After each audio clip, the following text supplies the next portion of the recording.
À 7h05, la question santé d'Europe 1, Thomas Soto. C'est une vaste étude canadienne qui vient d'être publiée aux États-Unis. Ça concerne les femmes enceintes qui prennent des antidépresseurs. Bonjour, Dr Kirzek. Bonjour, Thomas. Femmes enceintes et antidépresseurs, c'est vraiment un cocktail qui ne va pas ensemble. Oui, ça fait pas bon ménage. En tout cas, c'est ce que révèlent ces chercheurs canadiens dans le JAMA Pédiatrique. Donc, c'est un journal très sérieux qui a suivi plus de 145 000 enfants.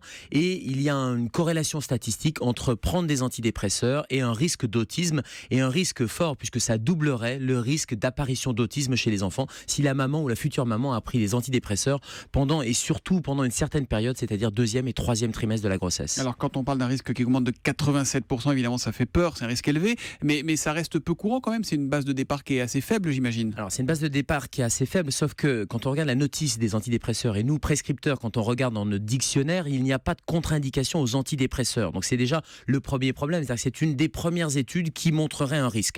Deuxième chose, c'est que toutes les études jusqu'alors étaient plutôt rassurantes. Il y avait une première étude qui avait alerté en 2011, ce qui veut dire que cette corrélation statistique commence à se confirmer.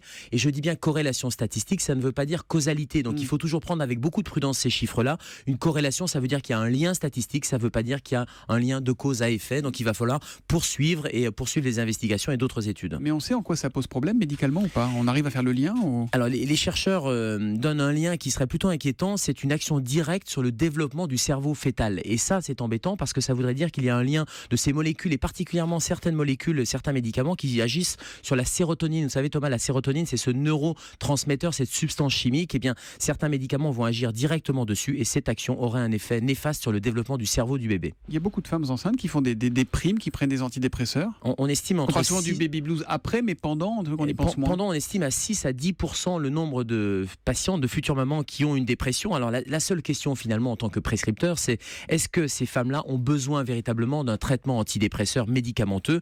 La réponse, elle est oui, et c'est la balance bénéfice-risque toujours dans la prescription. La réponse, elle est oui si les symptômes dépressifs sont sévères. En revanche, en cas de dépression modérée, je crois qu'il y a d'autres alternatives, et notamment un suivi psychologique ou des techniques de relaxation qui permettraient de différer et d'éviter ces antidépresseurs. On a Marie là qui réagit à ce que vous dites sur Twitter. Le fait d'être enceinte n'apporte pas hormonalement une réponse naturelle à la dépression? Eh bien, ça dépend. Chez certaines femmes, oui, c'est plutôt positif en effet, mais chez d'autres femmes, le déséquilibre hormonal ou le changement hormonal va au contraire donner des symptômes plutôt dépressifs. Le docteur Kirzek qui revient nous voir demain à 7h-5 sur Europe 1. À demain, Gérald. À demain, Thomas.